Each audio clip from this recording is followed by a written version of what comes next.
As far as, I don't know what you folks want me to, I mean, that's a long story. It's too much for you to put out, I know. So you got to tell me what you're kind of looking for here, and we'll go with that. Are you rolling, Diane? We're rolling, Chief. Thank you. Okay. Just to make sure we get it right, would you mind introducing yourself and spelling your name? Yeah, my name's Mark Hagan, and it's Marchagan, and I'm the Chief of Police with Topsham PD. Now I'm going to be going back and forth between Sure, cameras. absolutely. Just look in the middle? All right, fair enough. All right, sounds good. I would start with today's news and today's efforts.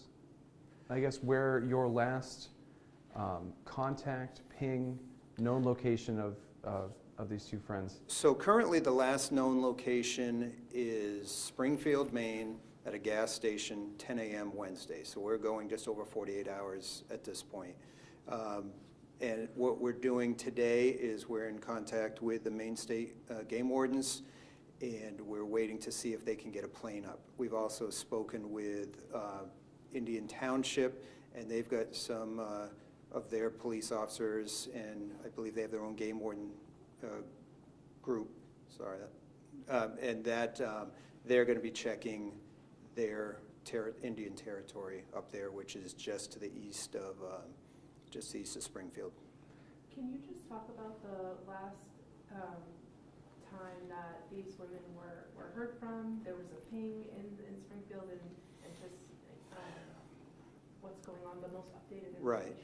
So what I can tell you is Wednesday morning at roughly 10 a.m., they went to a gas station in Springfield.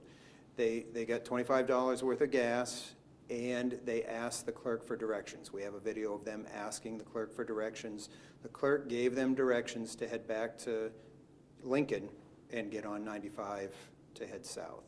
And that's the last known contact that we have with them. And can you talk about why this missing persons case is a little complex? There's some some intellectual disabilities going on? Yes. So both people have intellectual disabilities to the point where, you know, they have asked everybody for help getting directions, but there's obviously, I don't think they understand the level of danger perhaps that they were in, because they would ask people for directions, but at no time do we know of them ever asking for anybody to call the police.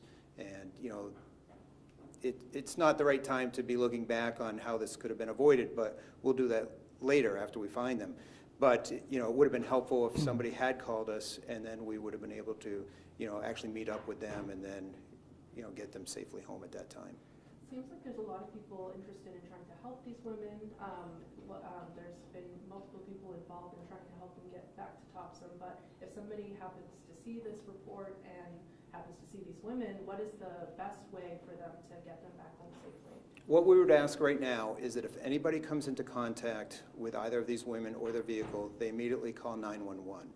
Then what we would ask is they wait till a police officer, some type of law enforcement officer is with them and makes contact so that we can work to get them home.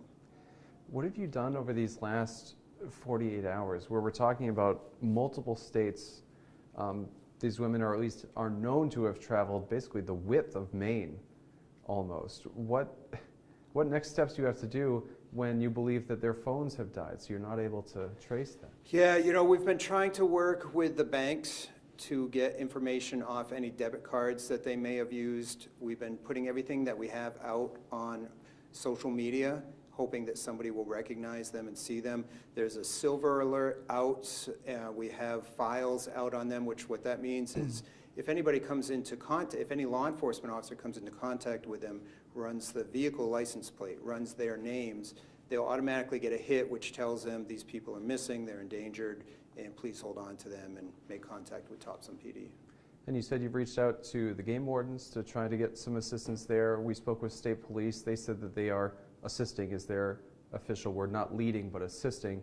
Are you, in your department, are you sort of the coordinating force here? Right now, yes. Right now we're, you know, coordinating all the different groups. We've contacted state police. We've contacted the sheriff's offices in those areas. We've asked them to, you know, keep an eye out, patrol those areas, and, you know, keep out for this vehicle, keep a lookout for this vehicle. We've been talking to the game wardens. We're right now seeing if they can get a plane up and perhaps search the area. One of the issues that we've had is because they're so mobile, and initially this actually started in Massachusetts and then ended up in New Hampshire, and then most law enforcement was searching New Hampshire, and then they ended up in Lincoln. So the mobility has been an issue for us as far as trying to find the last known spot to start a search. Right. So the last known spot is Springfield or Lincoln? Last known location is Springfield. Before they were in Springfield, we had a subject that stopped and helped them. They had run out of gas in Lincoln, and that subject actually brought them to a gas station, got them some gas, gave them directions to get back headed south. It was after that that we then had the actual last known location, which is Springfield, when again they had to stop for gas. And they actually had contact with an officer in Exeter who was actually trying to lead them to the highway, right? Yeah, they had contact with an officer in Exeter that tried to give them directions, or did give them directions. Then they later reached out to the Exeter, New Hampshire Dispatch Center. They were in the process of giving them directions when we believe the phone died. They lost contact. They then later physically ran into a New Hampshire state trooper that also tried to lead them back to I-95 northbound. So they've had contact with several people. Then we've had the people that helped them, the gentleman that helped them when they ran out of gas, and then the clerk at the store in Springfield. So it's unclear if they're still on the road trying to get back to Topsham? It's unclear right now, yeah. Can you talk at all about their state of mind? Obviously, they've had contact with people. You said they went into the store, they were happy, but like... Yeah, I mean, their state of mind would be difficult because of the intellectual disabilities. What I can tell you is from the video where they're in the gas station, there doesn't seem to be a level of anxiety or concern that's noted.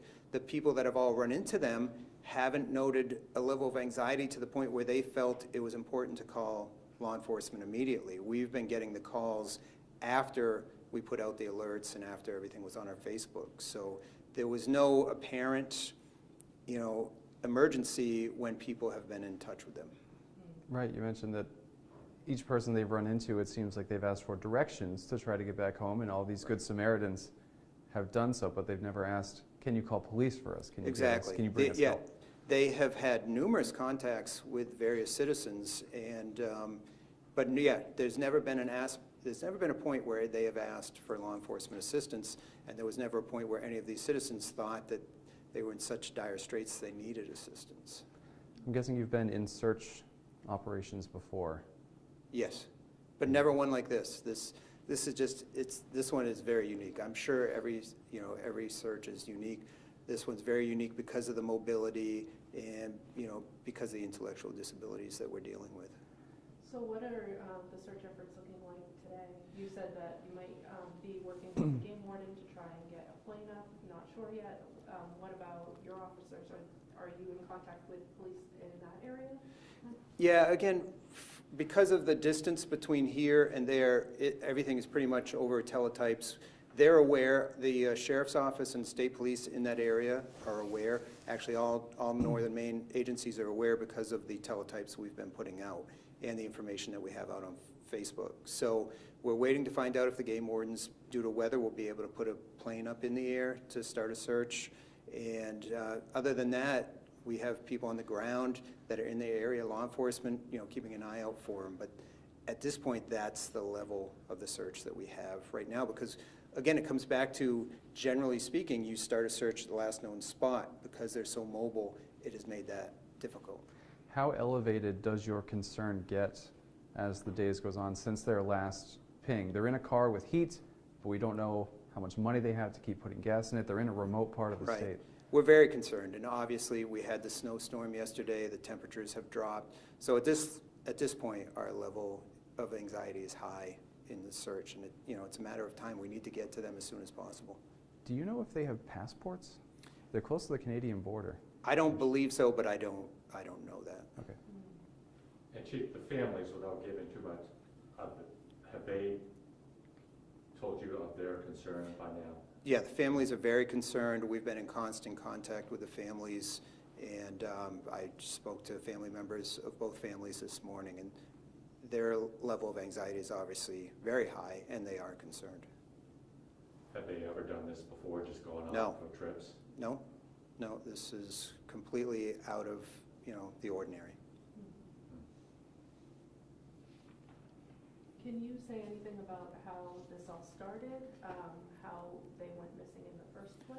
The family said that we believe they were headed to the Maine Mall to potentially go bowling. And then the family, that was early afternoon Tuesday. The family received a call Tuesday at roughly 2:30 that they were in Massachusetts and they were looking for directions to get back to Maine. So the family initially spoke to them, gave them directions to get them headed back to Maine, thought that everything was okay. It was later in the afternoon Tuesday that they then ran into an Exeter, New Hampshire police officer, also asked for directions. He gave them directions. It was after that they actually made a phone call to Exeter, New Hampshire Dispatch Center. Then later in the evening, they ran into a New Hampshire State Trooper. We didn't get the call until Wednesday morning about 1 o'clock to file a missing persons report.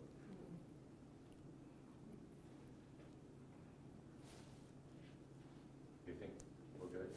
Yeah. Any other, Yep. like, health That's- concerns with that, like, do they have medication they're supposed to take or anything like that? You know what, that's a good question. We were just advised this morning that they both have high blood pressure and they both take medication for that, which they don't have with them. Are you hoping for a good outcome? We're praying for a good outcome, yes. Yep. I think you got everything.